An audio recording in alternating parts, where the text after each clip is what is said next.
Salut les amis, aujourd'hui petite vidéo tuto montage d'un mini écran LCD derrière le volant. C'est un partenariat qui m'a été proposé par la société Teliard. Je suis assez content, franchement, je suis assez content de ça. Donc j'ai le plaisir de pouvoir vous proposer ce produit. L'avantage que ça va avoir, c'est que vous allez pouvoir obtenir une remise. Moi, je l'ai eu en cadeau, bien sûr. Je ne suis pas rémunéré là-dessus, mais je l'ai en cadeau. Et donc je vais pouvoir vous montrer un peu l'installation qui a l'air vraiment très très simple, entre 10 et 20 minutes, ce qui est annoncé. On a un petit peu plus de temps, je pense. Je pense qu'on est plus près des 20 minutes à une demi-heure. Moi, je mettrai plus de temps du fait des caméras. Mais voilà, on va faire un petit peu le point et on va regarder un peu ce qu'est ce joli appareil. Allez, je vous dis générique.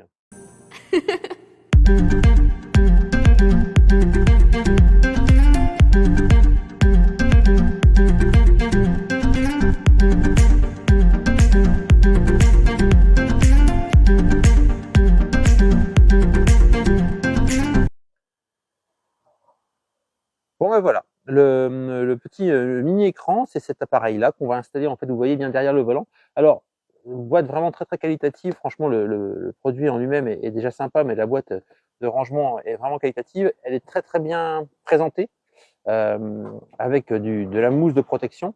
Donc vous avez à l'intérieur toute la partie câblage que j'ai déjà un petit peu ouvert.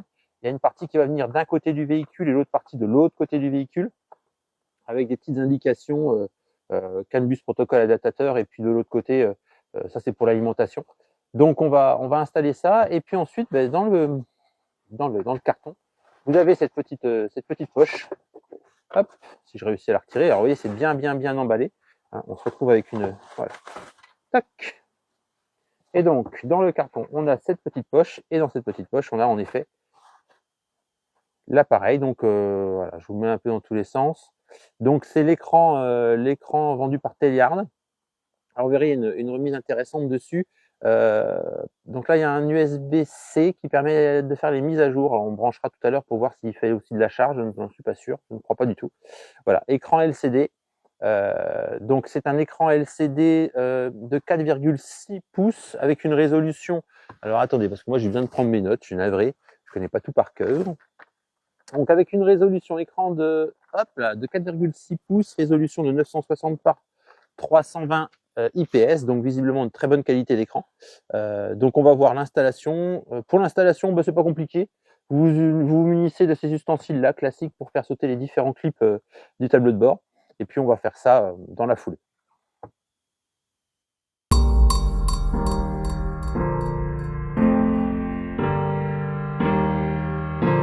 Allez les amis, nous allons commencer. Alors j'espère que je ne vais pas me mettre trop devant la caméra, mais l'idée c'est de venir ici.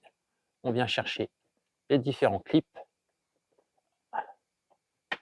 Hop, voilà, c'est assez facile. Hop, ça se déclipe très simplement. On va prendre les bases, voilà. Premier élément, celui-ci se retire aussi assez facilement. Alors, avant de retirer ça, moi je vous conseille de défaire le joint. Comme ça, on y a bien accès. Et là, on se retire. Toc. Et là, je dois avoir un autre clip. Voilà. Hop, petit clip plastique qui se retire facilement. Voilà. Ensuite, ici, derrière là, on a un petit téton à faire sauter. Donc ça se retire facilement. Toc. Le petit téton, on le récupère.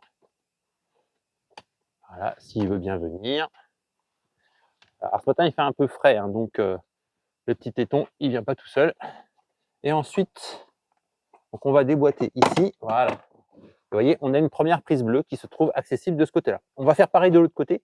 Et puis ensuite, on va commencer à faire les pré-branchements pour vérifier que ça fonctionne. Allez, maintenant, l'autre côté. Donc, même principe. Je ne vais pas vous faire l'épilogue 10 fois. Toc, ça se déclipe. Il y a 3 supports. 1, 2, 3 qui viennent se décliper. Donc, bien prendre en haut et sur la base en bas. Je défais mon joint bien proprement, hop, pour avoir accès ici. Ici, on a aussi un clip sur le haut qui se trouve là. Alors, voilà, et un clip sur le bas.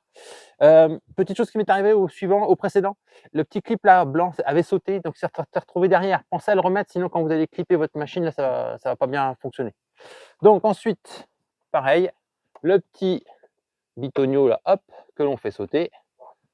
Et ensuite, on prend l'ensemble. Alors, le petit bitonio, je vous le montre, c'est celui-là. C'est la même chose qu'il y avait sur mes bavettes aussi. C'est un petit éton, pensez à pas le perdre. Voilà. Et là, on a un deuxième. Alors, on retire un petit peu plus s'il faut. Voilà, comme ça, on a un peu plus d'accès. On a un deuxième petit bitonio. Alors, je sais pas si on voit, mais c'est pour retirer la moquette. Parce que, je vais vous montrer. Là, je vous reprends en caméra. Donc, la deuxième, c'était la moquette, hein, le deuxième bitonio ici. C'est la moquette et la prise se trouve, vous voyez, derrière. C'est la fiche bleue qui se trouve derrière, qui n'a rien de branché dessus. À la différence avec l'autre où vous aviez un branchement dessus, donc avec la prise T qu'on va revoir. Donc, si je prends mon faisceau, je vais déployer mon faisceau et je vais vous reprendre en caméra. Donc là, la prise bleue va venir se positionner, vous voyez, donc j'ai déployé mon faisceau, va venir se positionner cet élément en Y, ce fil en Y de ce côté-là, donc celui où il y a le moins de fil dessus. Et puis de l'autre côté, on va avoir l'autre élément. Mais avant toute chose, avant de faire ça, alors petite chose importante, il faut couper l'alimentation du véhicule. On ne fait aucune intervention. Vous voyez, de l'autre côté, on a l'autre prise en Y avec beaucoup plus de fils qui va venir se brancher sur la prise bleue. Alors, pourquoi on fait celui avec la plus de fils à côté gauche, côté conducteur? C'est parce que tout le faisceau électrique de l'information passe par là. C'est la priorité, c'est là-bas. Et ensuite, le second, il est ici. Il y a beaucoup moins de... Alors là, on ne le voit pas bien. Je vais essayer de grossir, mais on a beaucoup moins de petits pins, vous voyez, dessus, qui correspond plus à cet élément de branchement qu'on a ici. On a beaucoup moins de fils, donc beaucoup moins de pins. Si des fois vous ne savez pas, c'est plutôt ça. Vous voyez, là on a 4 fils, donc on a 4 pins. Et quand on regarde sur la prise, eh bien, en effet, on les retrouve, les pins. Donc ils sont là-bas. Donc voilà, donc le faisceau, le plus petit faisceau, celui qui est marqué Computer Power Adaptateur, il se met à droite, et l'autre, donc celui-là, avec tous les fils, il va se mettre à gauche, côté conducteur. Je vous reprends pour faire la coupure d'alimentation de la voiture. Alors, pour couper, alors important, donc avant de faire tout débranchement et branchement dans la Tesla, il faut couper l'alimentation du véhicule et pensez surtout une chose. Si vous avez peur de rappuyer sur les sièges, parce que c'est comme ça que l'alimentation revient, et que reculez un maximum vos sièges, si vous voulez, et après vous pourrez travailler dessus. Donc le principe pour couper, c'est pas difficile, c'est la voiture. Ensuite, on va dans sécurité, on monte le menu déroulant et là, il y a marqué couper l'alimentation. Donc, voulez-vous vraiment couper l'alimentation? Ben, ce que je veux. Et là, tout va s'éteindre, on va entendre un clic. Donc, le clic se met dans un petit moment. Je vais commencer à brancher un peu tout le système. Vous voyez, c'est assez facile au niveau des branchements. Je vais un peu vous grossir pour que vous puissiez voir. D'une seule main, je ne sais pas si je vais y arriver. Donc, des trompeurs, hop, on vient positionner donc, la prise à l'intérieur. Ici, c'est branché. C'est plutôt facile. On se retrouve de l'autre côté. Branche. Donc l'idée, donc on vient débrancher la prise bleue, petite languette ici, on fait sauter, et ensuite on a cet élément, donc là, cette prise en Y, donc on vient la brancher sans se tromper de sens. Il y a un sens, donc bien sûr, je l'ai inversé. Tac. On branche, on vérifie que ça tient bien. Pareil de l'autre côté, on vient installer l'élément, donc pareil, je l'ai mis à l'envers. Et voilà. Et c'est clippé. Alors, j'avais été chercher l'écran que voici. Et on va brancher le fil. Alors, je vais essayer de rappeler le petit fil qui est de l'autre côté. Donc, hop, je reprends le fil, le petit écran, vous voyez donc le petit écran qui est ici, et je vais tout simplement brancher le fil dessus. Alors, c'est assez facile, hein, regardez. C'est pareil, c'est un détrompeur, ça va sur l'écran. Il n'y a pas tellement de difficulté à venir le brancher. Ainsi que de le mettre dans le bon sens. Et donc, on va vérifier, et ben, on va lancer l'alimentation, et je vais le faire avec vous. Donc, pour lancer l'alimentation, je vais juste appuyer sur mon siège. Voilà, l'alimentation a été lancée, et l'écran est en train de démarrer. Comme vous le voyez, je vais vous retirer le reflet, et l'élément est en train de démarrer. Et voilà, donc on retrouve quoi? Ben, on retrouve les informations, comme vous, je le vois à l'envers. On retrouve les informations donc, du véhicule, la vitesse, la limitation actuelle, et le fait qu'il soit en parking. Donc les éléments fonctionnent bien. Donc maintenant, on va procéder au démontage du tableau de bord et on va pouvoir l'installer. Donc pour ça, je recoupe l'alimentation. je vais débrancher l'écran parce qu'il y a quelques manipulations à faire dessus qu'on va faire ensemble. Et puis c'est parti. Donc le principe, c'est de venir déclipper donc le tableau de bord. Vous voyez, il est sorti de ce côté-là. Je fais pareil de l'autre côté. Je vais essayer de vous reprendre comme ceci de l'autre côté et je vais l'extraire. C'est assez simple. Donc nous y revoici. De l'autre côté, je le déclipe et je le fais sortir tout simplement. Donc je vais le protéger. Donc voilà. Donc on se retrouve avec tout l'habillage arrière. Donc pour ceux qui ne connaissent pas, le principe, maintenant, ça va être de passer tous les fils par le dessus. Voilà, on va essayer de tout passer par le dessus, les emboîter, les cacher, en fait, les passer ici. Alors moi, j'aime bien que tout soit propre, donc je vais essayer de les coincer ici dans la ventile pour pas que ça gêne la ventilation. Donc sur tout le tour. Et ensuite, on a un petit élément ici à démonter qui est une partie aussi plastique. Donc je vais le faire tout de suite pour pouvoir vous montrer. Alors je vais essayer d'installer.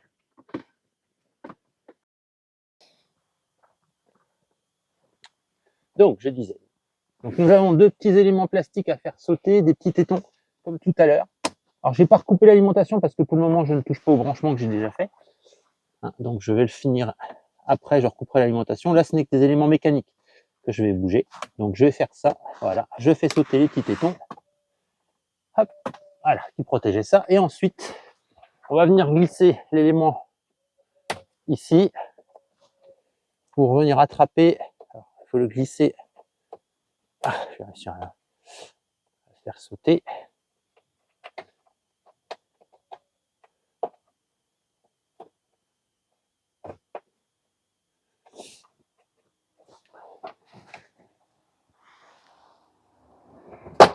Voilà, il faut bien tirer vers le haut de chaque côté.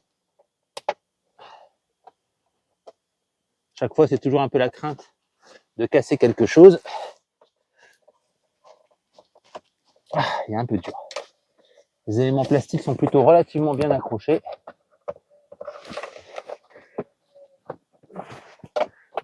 Voilà, ça y est, hop, ici c'est sauté. De chaque côté, c'est sauté. Il ne me reste plus qu'un seul élément qui est au centre. Je vais essayer de faire basculer.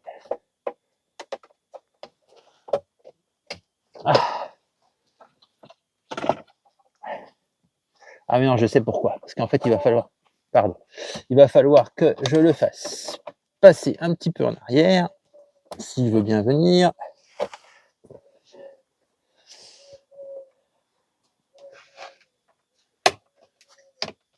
Voilà, ça y est, je l'ai eu. C'est cet élément-là qui gênait. Voilà, donc on va aller faire le montage. Vous voyez, il faut retirer cet élément plastique. Et nous allons faire le montage avec l'écran tout de suite dans le coffre de la voiture, en retirant le clignotant que j'ai installé. Voilà, nouvelle étape donc du démontage. Alors vous voyez les petits embouts là en plastique à repousser. Donc ça pour récupérer la petite, je sais pas comment on peut appeler ça, la petite protection en tissu, plastique tissu. Alors c'est juste des petits tétons, je ne voudrais pas les casser, donc j'y vais doucement. Voiture neuve, hein, donc on ne casse rien. Bon, on va s'aider encore avec cet élément en plastique. Voilà, qui permet de le faire sauter. Alors, petite chose importante, de chaque côté, vous avez des petits ergots. Je ne sais pas si on va les voir. Faites un tout petit peu attention, ça pourrait se casser. Donc voilà, on fait sauter déjà les tétons. Hop, voilà. Et on pense aux petits ergots. Voilà. Petits ergots qui viennent se. Alors, c'est ces petits ergots en plastique, je ne sais pas si vous voyez bien. Ici, là.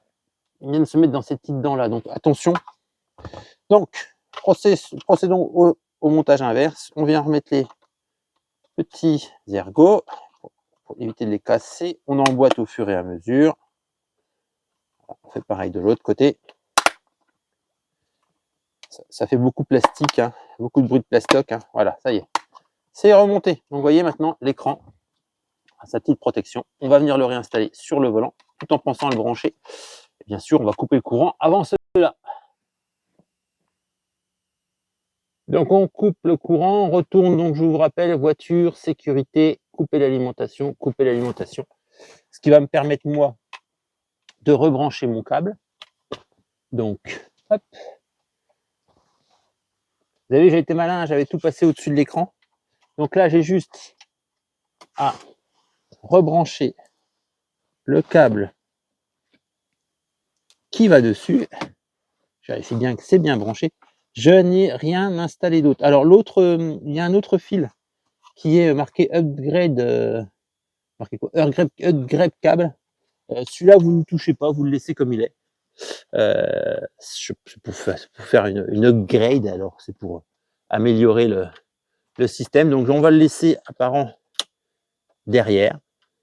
Voilà, derrière la petite bâche. On réinstalle. Donc je vous rappelle, on passe déjà la partie ronde. Ah, je vais y arriver. Sur le haut. On va venir clipper un peu tout ce monde-là à sa place. On vérifie que les ergots soient bien placés. On pousse un peu plus fort. Voilà, ça c'est emboîté. Ici,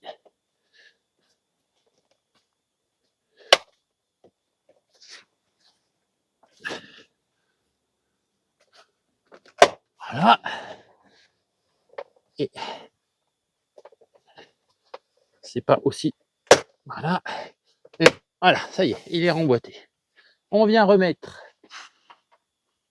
Alors, je passe mes fils pour pas qu'ils me gênent derrière. La petite protection plastique. Non, je vais le passer sur le côté. De chaque côté, j'ai un petit espace. Je vais les mettre sur les côtés, les fils. Et je viens repositionner mes petits tétons. On extrait bien le téton, la partie pointue. On la remboîte. S'il veut bien m'aider, voilà, ça sera plus facile comme ça. Toc. Je vous conseille de faire ce que je viens de faire, c'est-à-dire carrément extraire le petit téton en plastique de la cheville. Là, c'est une cheville, je sais pas si ça s'appelle une cheville. Voilà, je repositionne l'autre et je viens le réinstaller. Voilà, donc l'écran est positionné dessus directement. Techniquement, là, je peux réalimenter. J'ai plus à retoucher à l'électrique, tout est branché, j'ai plus simplement qu'à ranger et à fixer. Donc on va réalimenter la voiture. Donc, je vous rappelle, on appuie sur le siège. Et là, l'écran se rallume. Je vais essayer de vous le montrer de face, que vous puissiez voir. Voilà, l'écran est en train de se rallumer avec les indications. Donc ça, on va en reparler juste après, quand j'aurai fini l'installation. Donc la fin d'installation, c'est assez simple, c'est le passage des fils. Je vais remettre la caméra sur le trépied pour vous montrer, mais il n'y a rien de vraiment très miraculeux. Vous passez les fils derrière, vous les rangez proprement, pour pas que ça traîne. Et puis voilà.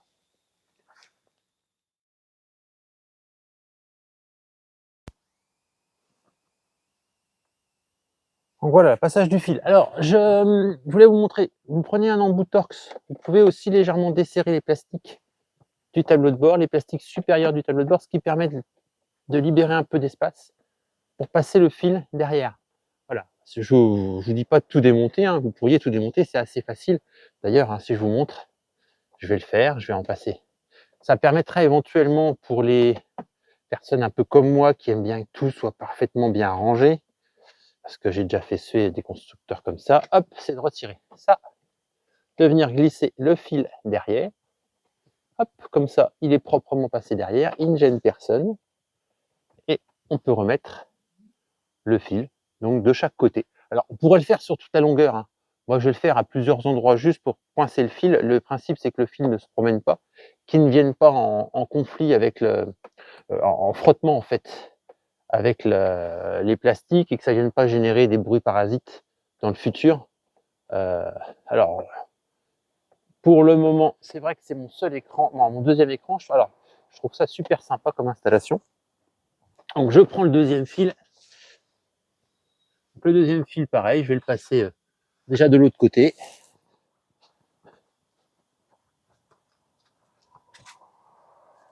Donc, hop. Donc, je vais faire pareil que ce que j'ai fait de l'autre côté. Je défais ces deux vis là. Je pourrais en installer plus, mais en défaire plus, mais non, celle du bout va me permettre de stabiliser mon fil. Hop, pas que le fil se promène à l'intérieur. Je vais libérer un peu les accès de tout ce petit monde. Voilà, hop. Donc le fil, on essaye de le faire passer au-dessus. Donc comme tout à l'heure, on peut essayer de le coincer un petit peu. Alors, on fait attention à ce qu'ils ne viennent pas se mettre en ici avec les ergots là, parce que ça pourrait être embêtant quand on va réinstaller le tableau de bord. Donc on pourrait le passer un peu devant, mais j'y crois pas trop. On va surtout venir le coincer derrière ça, ici. Alors, est-ce que je réussirai à le passer? Hop, alors je vais prendre le bazar, et voilà, je vais venir le coincer derrière ça. Je vais essayer de le passer à plusieurs endroits pour pas que ça se promène. J'aurais pu aussi défaire la petite vis ici, et puis faire comme j'ai fait tout à l'heure, comme je suis en train de faire d'ailleurs sur le bout. Mais l'idée, c'est que là je viens juste coincer un peu le fil pour pas qu'il se promène de trop. Alors on pourrait dire, il est chiant, il est embêtant, on va dire, cet écran. Parce qu'il prend beaucoup de place.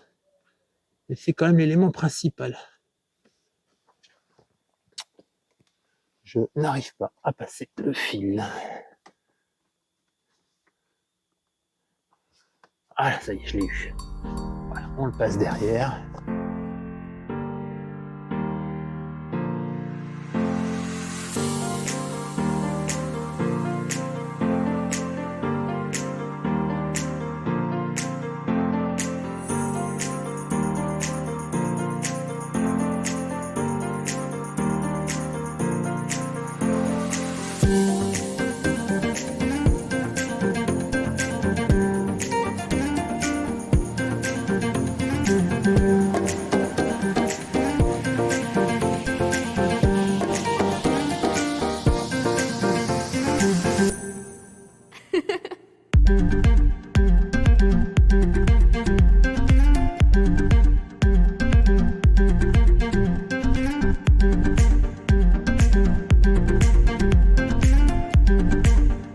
D'ailleurs, mécaniquement, si vous voulez vous embêter, vous démontez tout le plastique et vous pourriez l'installer derrière. Alors, pensez surtout, si vous faites comme moi, à démonter, de bien resserrer toutes vos vis pour ne pas que ça risque de se promener ou que ça vienne vibrer. Parce que n'oubliez pas, une vis desserrée, c'est une vibration.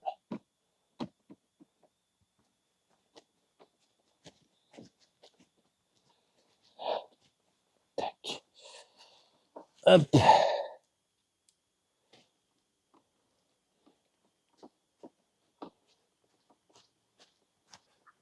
Alors ensuite, étape suivante, nous allons remettre en place le tableau de bord. Donc, on vient le repositionner comme ceci. On vient le remboîter. Vérifie bien que les ergots vont se mettre à leur place. Là, ça va. Voilà.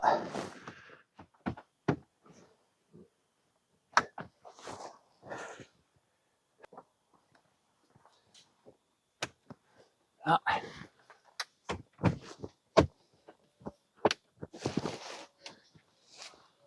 Vous voyez, c'est assez simple. C'est assez simple. Voilà, il a repris déjà sa place. Vous voyez, je n'ai pas besoin d'insister plus. Il a repris sa place. Donc, eh ben, on va procéder au remontage inverse. Donc, on va tout replacer, tout repositionner. On n'hésite pas à passer le fil derrière. Éventuellement, faire comme moi je vais faire, mettre un petit rilsan. Bon, en haut, non. Par contre, ici, pourquoi pas. Donc, on va prendre un rilsan au collier, si vous préférez, pour ceux qui n'aiment pas le terme rilsan. Alors, un collier, petit collier ici. Ça va me permettre de laisser un petit peu de marge en haut. Voilà. Là, je le tiens au collier, une petite pince, et on élimine. À ce niveau-là, donc on positionne bien les fils, il ne faut pas que ça gêne. Ça, ici, on fait quelque chose de propre. Donc on reprend un autre collier. On vient. Alors je vous rappelle pourquoi je fais tout ça, c'est parce que tous ces petits systèmes là que l'on rajoute, si vous avez le malheur de ne pas bien fixer les éléments que vous rajoutez, ben vous allez avoir dans le tableau de bord parfois des bruits, ce qu'on appelle des bruits parasites, ce qui est très désagréable quand vous roulez. Donc je vous conseille de coller, d'installer des colliers comme ça qui permettent, qui coûtent pas très cher et qui permettent de bien verrouiller tous ces petits systèmes que l'on rajoute sans que cela ne génère de soucis de bruit parasite après, dans le temps. Vous pouvez ne pas l'avoir au démarrage, le bruit parasite, il peut arriver après, sans aucun problème. Voilà. Allez, réinstallation du système à l'inverse. On reclipe tout. Ici, ici. On remet le petit ergot. Donc, même principe. On va le faire rentrer. Ça, faut avoir des petits doigts, pas des grosses paluches.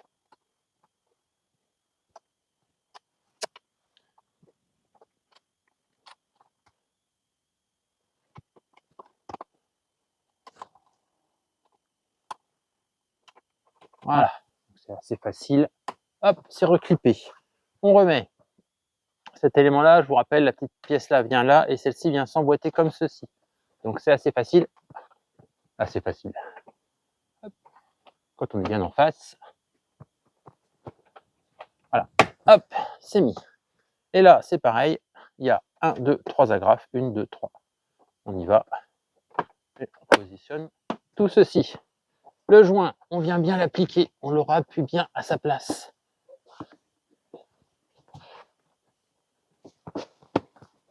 Et voilà, pour ce côté-là, c'est fait.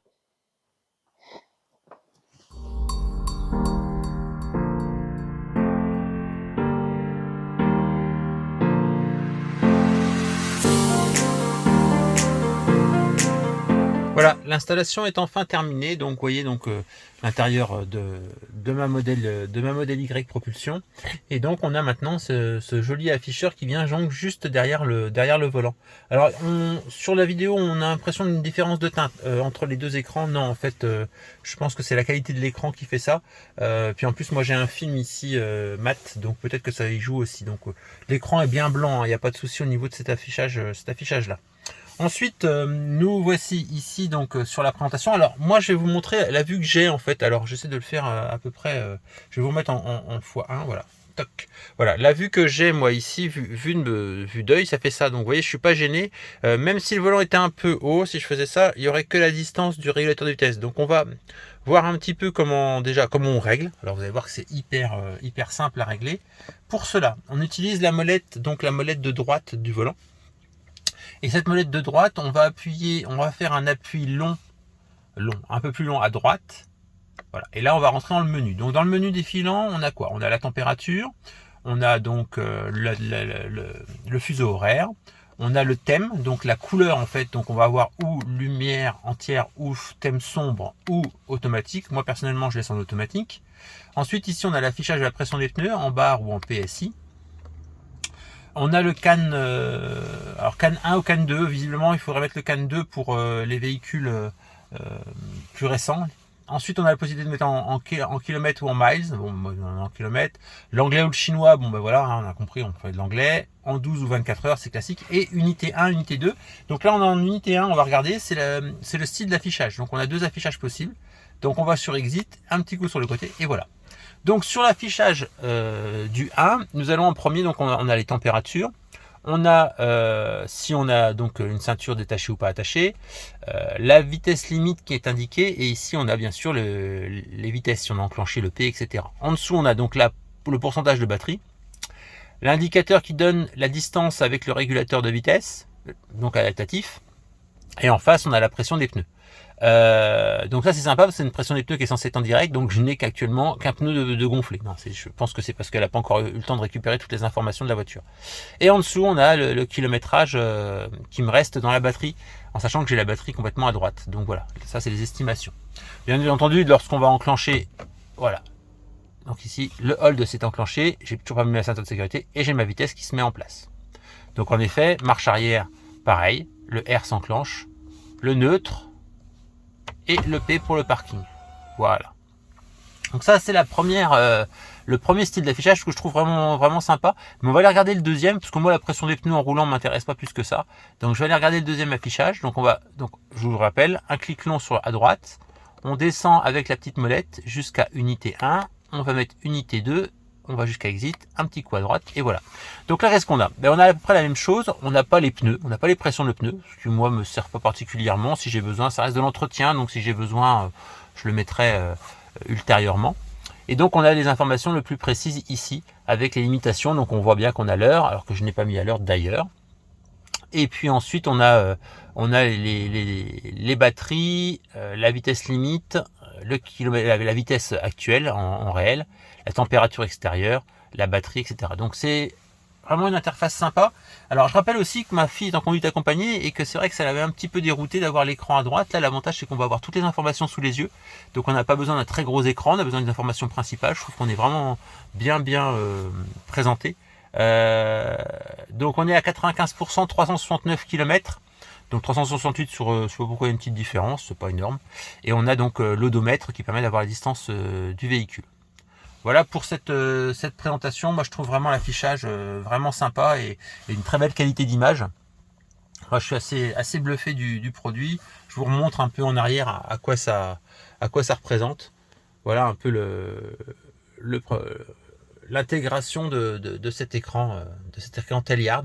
Donc je rappelle, on va voir juste après, on va se mettre sur le site et on va regarder les remises que Teliard nous font grâce au partenariat qu'ils m'ont proposé là avec eux.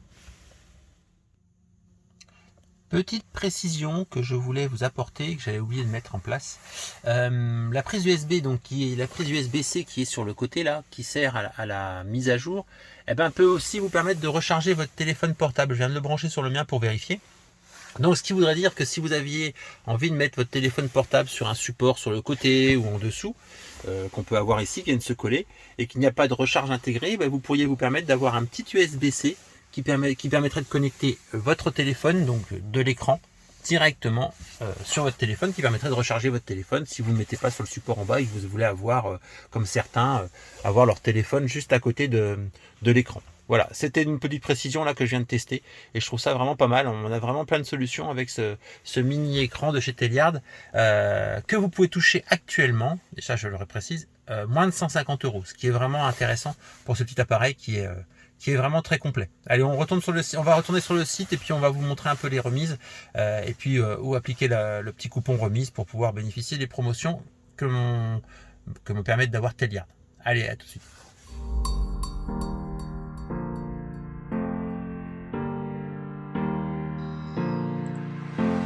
Bon voilà, dernière partie, donc je voulais vous montrer le site Teliard, le site partenaire.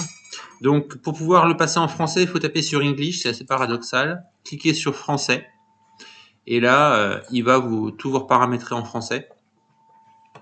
Donc on va retrouver plein de petites choses, des choses hyper intéressantes.